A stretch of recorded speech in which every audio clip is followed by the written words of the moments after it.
Yo, what's up, everybody? I am Leumasmyth, and I am a music producer and musician based in Lagos, Nigeria. And with me right here, we have. My name is Bilo, BILLO_beats on Instagram. Or you can call me Chooks, as my friends call me. Yeah, of course.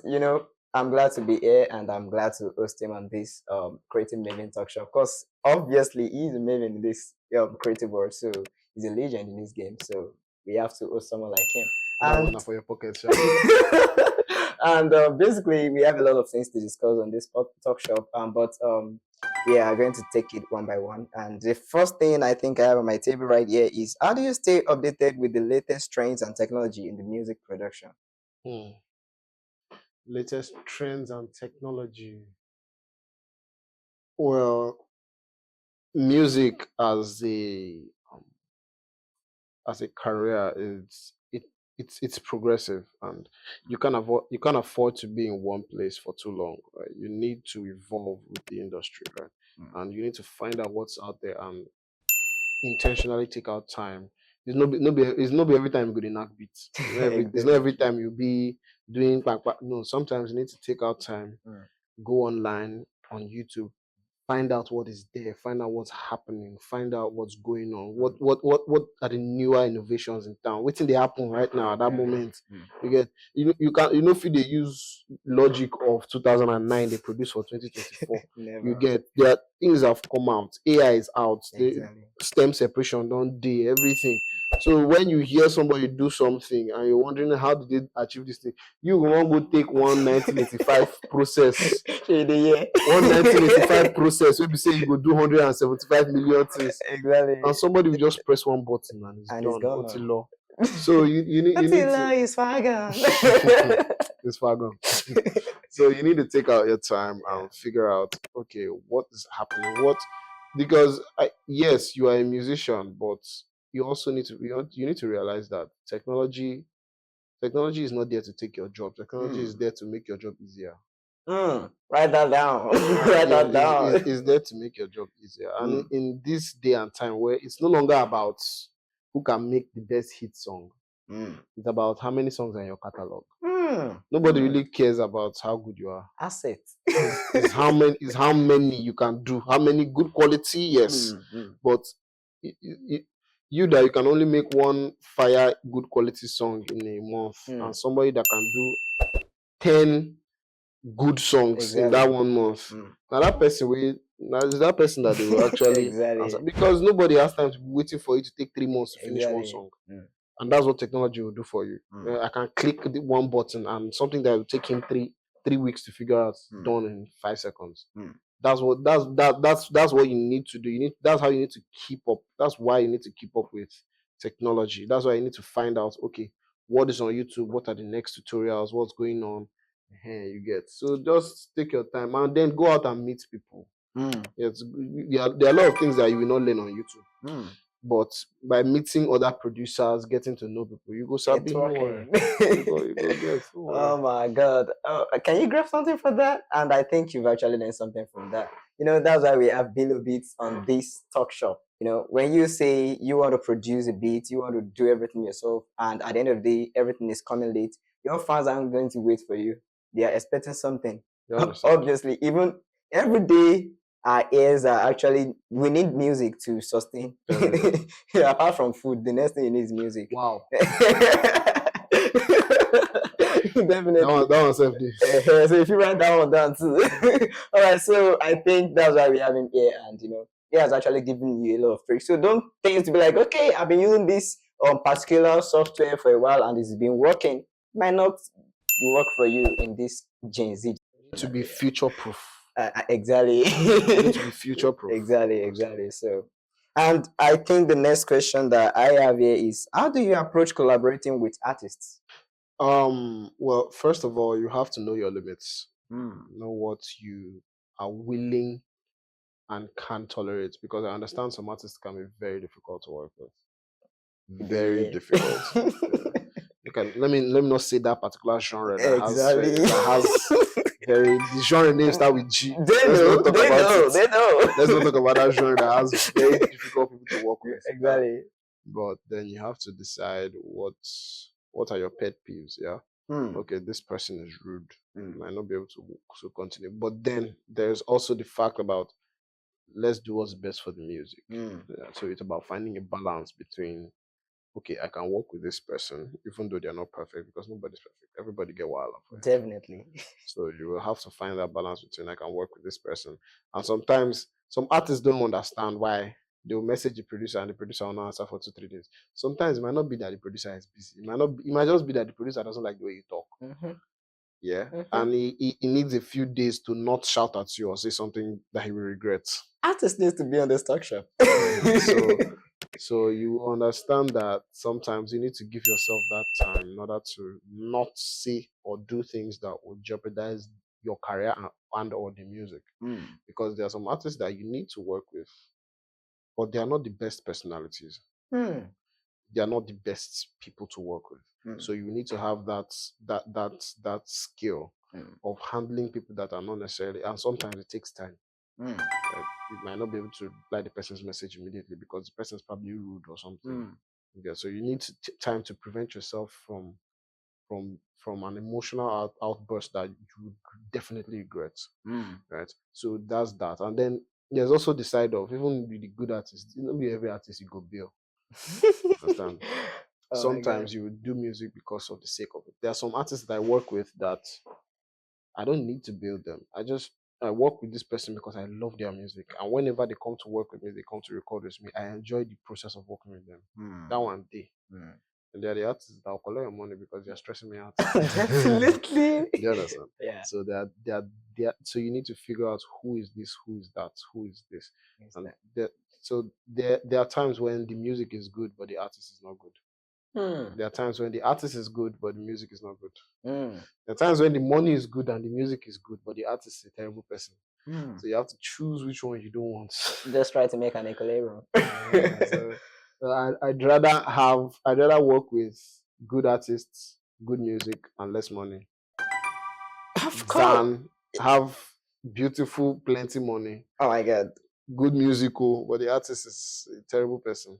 You will hate that job. Don't worry. Definitely, everything can just be something else entirely at the end of the day. You understand? And then there's one that there's plenty money, but the artist is terrible, and the music is terrible. Even musically. The music, you'll be wondering, what's in this one they write? Okay, you get so. It's that process of figuring out where can I stop, what can I do and what can't I do, and being able to communicate that basically. So I think you've actually learned something from that, and that's why we have Below Beats on this Talkshop. Oh my God, I think you're enjoying it already, and I think we are good to go. Yeah, of course. And the next thing that I think I have here is, what advice would you give to aspiring music producers? Take it one step at a time. Music production has so many different angles and facets that you need to realize that you can't learn everything at once. You have to take one thing, master that, hold on to those skills, move on to the next thing. Because it's a marathon, it's not a sprint. You're not running to any finish line. It's not going to benefit you to try and learn everything at once. Because I didn't start out knowing all that I know. Right? I started tinkering with FL Studio back then in 2009 because my dad had a studio. That was then, and the only way I could practice then I was in secondary school. Maybe I could practice music in school. I was in boarding school. Because we were doing sound engineering in Chapel, SS2 that year. But what I took away from that, what that helped me do is, okay, I learned the basics of to get in the studio at home on holidays. Then I learned a little bit of the basics of EQ, volume, reverb, all these things in school in chapel. Yeah. So coincidentally what that helped me achieve was you've learned a little bit of this, hold on to that.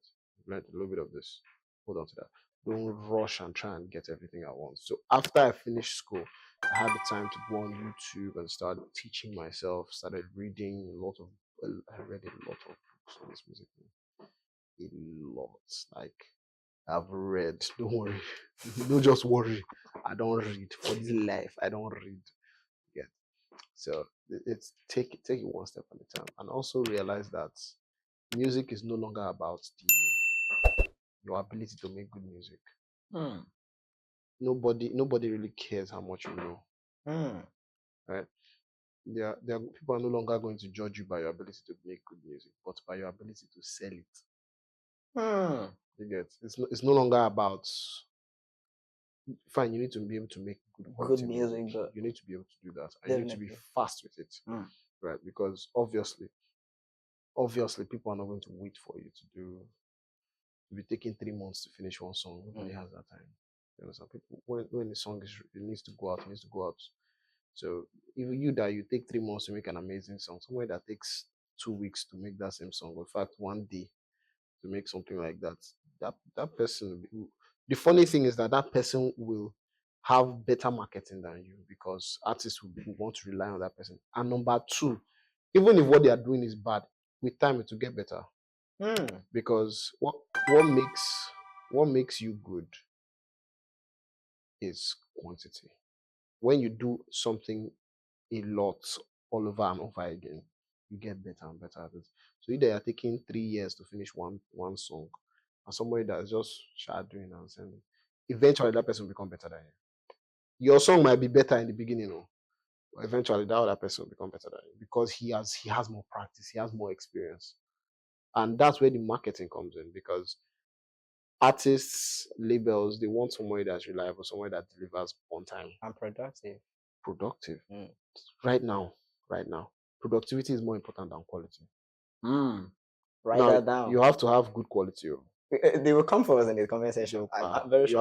have to have good quality, but nobody cares about your ability to make good music.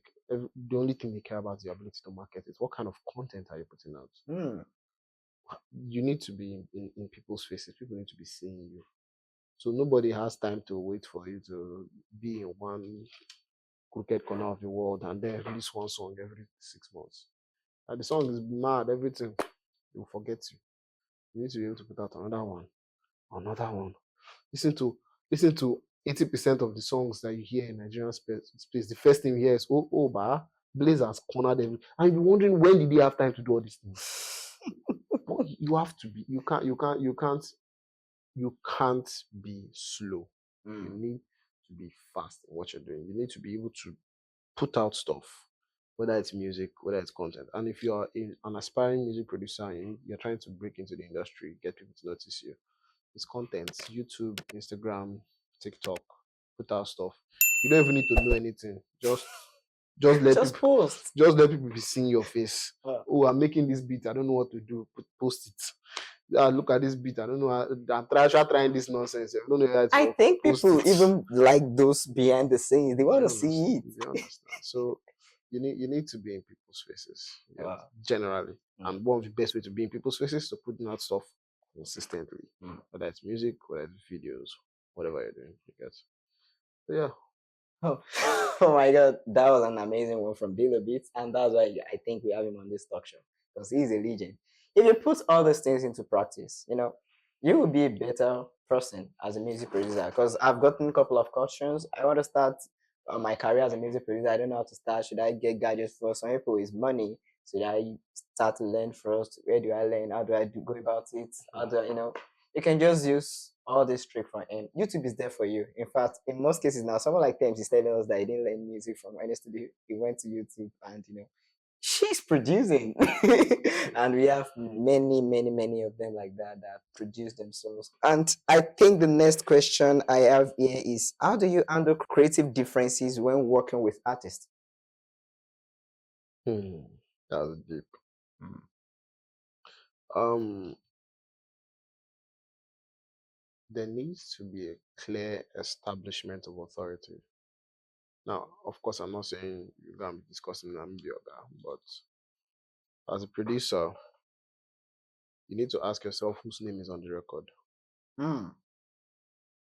because nobody goes to YouTube to go. I want this song produced by Below that was mixed by this person. That was the A&R's name is this and the lawyer. No, they go. Who's your guy? Tiwa Savage, right?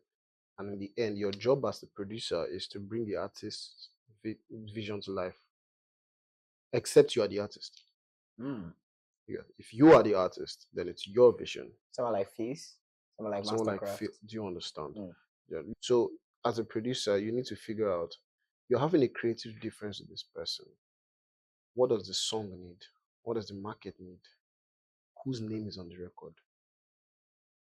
Do you understand? Because in the end, when the song comes out, nobody's going to say, the producer. Fine, producer is mad.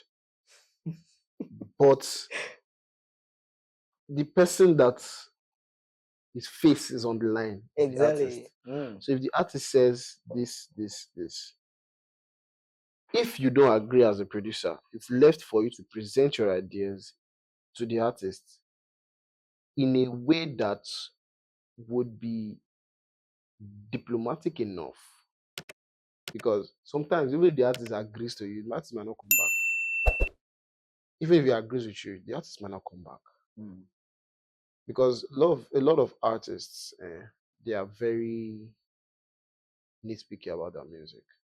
So now it's less for you to decide if this is an artist you want to come back, or if it's somebody you don't want to work with again. You just want to go and just do what you want to do and then let the person go. So you make that decision, because at the end of the day, it's not your name on the record. Now, the way Afrobeat is, the producer's name is on the record. Definitely. Yes. And they have the royalty. But then you also have to remember that not be you the main artist. Yeah. You have hundreds of other songs that your name will be on. But this one is for this artist. Now your job is not to your job is not to become the main artist. Your job is to interpret the vision of the main artist. To bring the picture out. Yeah. So if that artist has a vision in their head that made them write that song, and you refuse to help them interpret, they have every right to go and find another producer. And bet you they will not come back. Definitely. And maybe if you're an established producer, right, you can have the right to do that. You have the right to say, no, this is not what I hear for this song. Because Alpha, now you be Timbaland.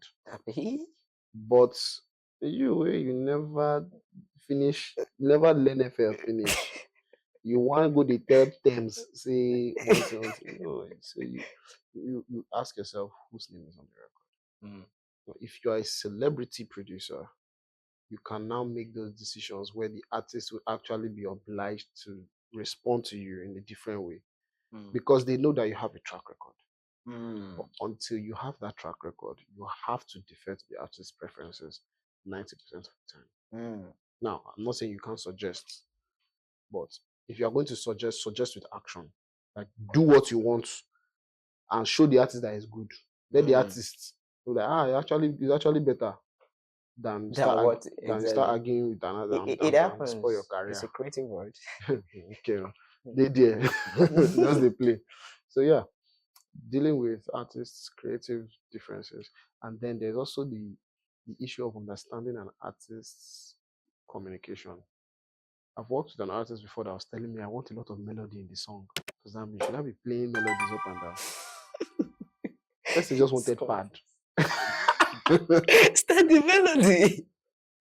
So sometimes you need to understand people's definition of some things. Like I was doing a mix and the artist texted me back. He said, can you reduce the whole effect so that they can feel my voice? There was no reverb on his voice. It was just a little bit of delay. What I realized he was talking about is that his voice was too thin. Okay. So he wasn't feeling the low end. Reduce the low end so it's not. Sometimes the truth is, artists don't have the same education you have as a producer. They don't know waiting be. Some of them don't know waiting be reverb or chorus or delay. They are trying to say something that they are hearing or they are not hearing, and it's left for you to extrapolate from what they said, what they actually mean. So when the artist says, I don't like the reverb on my voice, it's left for you to think, is he talking about reverb or is he talking about delay? Or sometimes I was doing a mix for someone and the guy was like, I don't like, the producer was like, I don't like that snare drum. It's too scattered. I don't like the sampling. Can you change the sample once? I was confused for like 3 revisions. I kept sending, I would change, send. I just said, you know what? Let me try something. I muted the lead voice and sent it to him. He said, yeah, this is better. Wow. That's the best. I said, okay, I know what to do. I just reduced the lead voice. And that was the end. Turns out the snare drum was bleeding into the lead mic. And that was causing the drums to sound scattered. Oh my God. And the producer did not even know how to communicate that to me. Even the producer. Do you understand? Yeah. So a lot of times you need to, that's a skill that most producers and mixers need to have. The ability to extrapolate, to read between the lines. You just be like way they follow woman talk. Don't be everything where she talk where she mean. So sometimes what an artist says, they think they know the technical terms. Okay. But you as a producer, you know saying that rubbish this person they talk. But you're not going to tell the artist that they are saying nonsense. Just keep it low. Yeah. It's your job to figure out what this person actually means. Nobody's gonna know. What is this person trying to say? Exactly. What is in this person's mind? Exactly. And figure it and draw it and make those changes. So the person tells you, reduce the drums. The drums are too loud. But you know that it's because the lead voice is too low. That's why the person thinks the drum is too loud. Simple arithmetic. Simple arithmetic. This simple thing I'm saying has made me millions. Imagine. Because, like I said, nobody cares about your ability to make good music. It's your ability to market it. And this is marketing. When customers trust you, that's marketing. When people feel like they can always come back to you, that's marketing. You get that's what you say, you're such an amazing mix engineer. No, I'm not that good. I allow the clients to mix their song by themselves. Wow. Because they are the owner of the song. Wow. Now them know what they want here. So I will not spend 2 days or a day mixing a song. And people say, they'll send a mix to me and to take me a week to get back. It's not a week I'm using to mix the song. I'm using a week to find time to sit down for 30 minutes and mix that song. And when I'm done mixing it, I'll send it to you. Tell me what you don't like. Because if I spend too much time doing what doesn't matter, I'm losing money. Because you are the artist. Fine, I have my vision for the song. And I will do that. But I don't know what's important to the artist. Until I send the mix to the artist and the artist says, I want this, I don't want this. Oh my God. Somebody said, I was reading this book. I was reading the Mix Engineer's Handbook. No, it was Mixing Secrets for the Small Studio by Mike Sino. And he said something. He said, your first mix is your chance to mix the song. But after that, it's the artist's turn to mix the song. Their perspective. So you now have to decide whether your ego is more important than the music. Because a lot of times what you're emotionally attached to is not what the artist wants. Do you understand? Yeah. So that's where a lot of creative differences now come from. That's why I said you as an upcoming producer or mix engineer, you have to defer to the artist's taste until you have become Timbaland or Quincy Jones. That's where you can slap the artist in his face and tell him to get out. That's what I want. Because Quincy Jones was saying something about Michael Jackson and I think it was Thriller. The beginning of Thriller, there was a violin. And MJ was like, I don't like that violin. It's messing up my groove. Quincy Jones said, what? You mad? I mean, he's freaking Quincy Jones. Of course. Right? But until you get to that level, you have to realize that the artist is as much a producer as you are. You get. So yeah, that's how I handle. Oh my God. I think you've actually learned a lot from this talk shop. And I think as a music producer, you know how to make an equilibrium, like when dealing with artists and when trying to bring out your own picture and trying to put it out and, try to understand the artist's perspective. It's not every time you just, I know this is what I want. No. There are sometimes you just have to balance it so that you can get it. It's a creative word. So I think everybody has to have their own mindset, different mindset. And I think we are good to go. And I think that's why we have him on this talk shop. And I think on this talk shop, we have the last question right here. And that's based on how the creative world is evolving. What do you envision for the future of music production? As per waiting to see right now. Future of music production. Yeah. Like I said before, it's no longer about having a hit song. It's about having a catalog. Yeah. You hear people like Justin Bieber sold their catalog, all these kind of things. Mhm. That's what matters now. Nobody really cares about whether you did it. Fine, it's good to have one or two hit songs. Right? It's good to have that. But there are people on Spotify that are making mad money and they don't have a single hit song. Definitely. Just have a catalog that people love and they're listening to it. So the music industry, it used to be, think about it, from the 80s, the 90s, producers used to get paid as much as $100,000 to make a song. It's just one song. The song will blow. They will make CD sales, $10 per CD, billions, all that. What was that time? But then Spotify is barely agreeing to pay you up to, not up to a quarter of a cent for a stream. Right? And after you've used all the money in your life to buy plugins to make the song, so it's no longer about making that one song. Now it's fine to have that one song, like something like Calm Down now. Sorted the artist, sorted the producers, sorted everybody. Right? But why are you going to be waiting for that? It's better to put yourself in a place where you have a large catalog, because anything can trend on TikTok at any time. Anything can trend. It's like I said before, it's no longer about quality. It's about quantity that leads to quality. Now you need to learn how to do what you do and do it fast and do it efficiently. That's the most important thing, right? Because again, nobody cares about how good you are. All they care about is the numbers. Wow. It's the numbers. The music industry now is no longer about who makes the best log drum. It's about who makes the best numbers. How many records can you sell in a week? And I can see a lot of people doing a lot of stuff online right now. Don Jazzy has produced more, Fizz has produced more, Young John, all those kind of noise online. It's productivity. It's sales. Sales. That's what matters. It's sales. They just want to sell. But the problem is that back then music used to be about the listener. It used to be about, one DJ will go on radio and play this hottest new song. Everybody will vibe to it in their car. But now music is no longer about that. Music has become forex. Music has become about the bottom line. Wow. It's being run by big companies now. Right? And nobody's disputing that.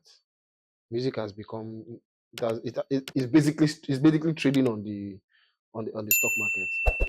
When you take a company public, that's what has happened with music. Wow. But when you take a company public, it becomes about the bottom line. Almost nobody cares about the product anymore. Everybody cares about how much you're making at the end of the day. What are the numbers?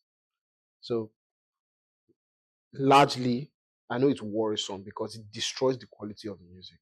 It destroys it. Go on the street and hear the nonsense people are vibing to. And they're vibing to it. Right? So you now, as a producer, you have to find a way to enter that, still with your quality, but then realize that you have to do a lot of songs. You have to be very productive. And then there's the advent of AI. AI is not here to take your job. AI is just here to make your job easier.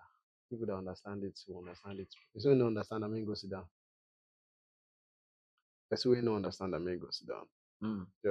So sometimes I feel like we as producers, we get a bit too emotionally attached to the process and not realize that I have to know what I'm doing.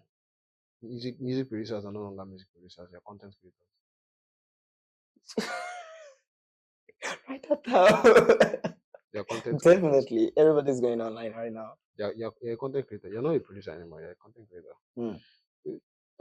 What's production now? People go to splice and carry two loop and put together.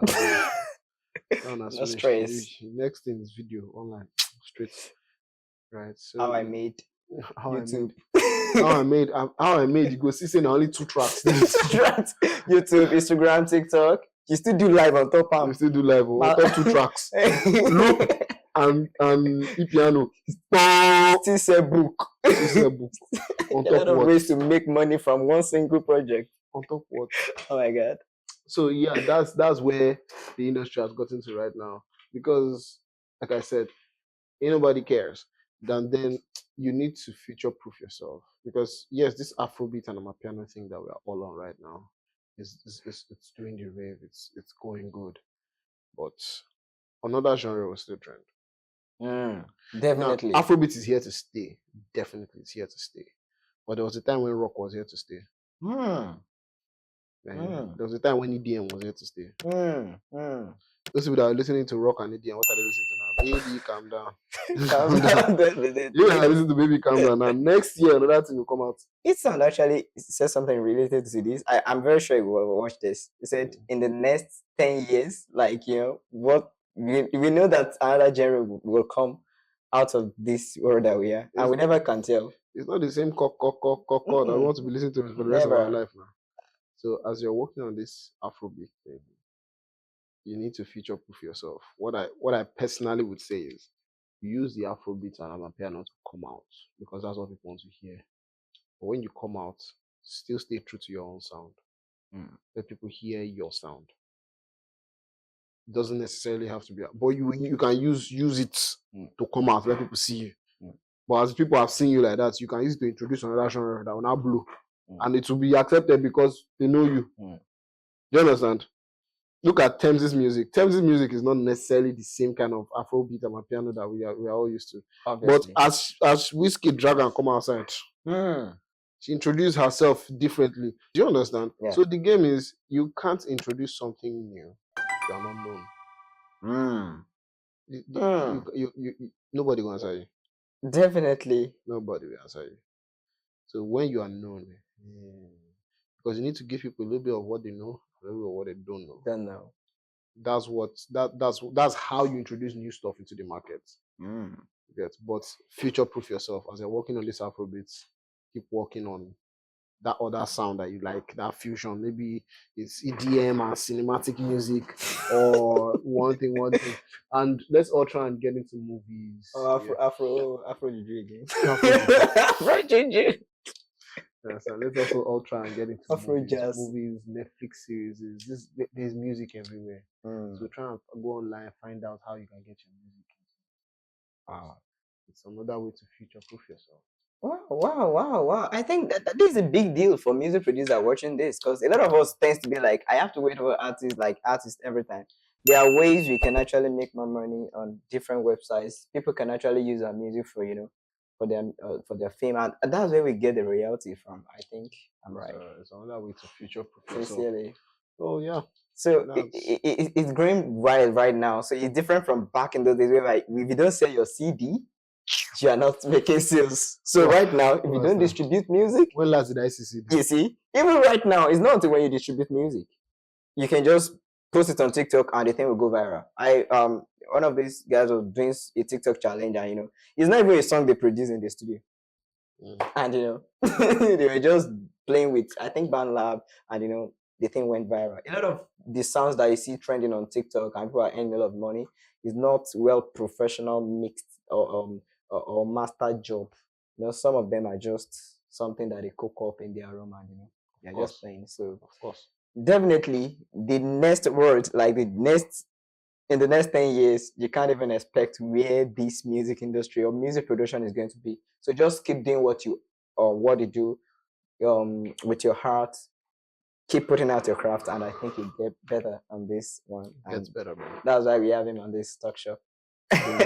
Thanks for having me, man. And once again, I am Leumasmyth. I am a music producer, a content creator, and I'm a music person. So you can just follow me on YouTube, Instagram, Facebook, TikTok as Leumasmyth, and you will enjoy my contents. I'm coming up with a lot of things. And this Creative Mavens Talkshop has been a game I've been doing since I've been able to feature the Grammy Award music producer and a lot of music producers in Nigeria and outside Nigeria. And thank God we have the legend in this game too on this one. So watch out for the next episode as we have Below Beats here. deal of it. Just they play. Definitely, we're going to have him on another episode some other time. All right. Thank you, and thanks for watching. Thanks for watching, guys. We'll see you next time.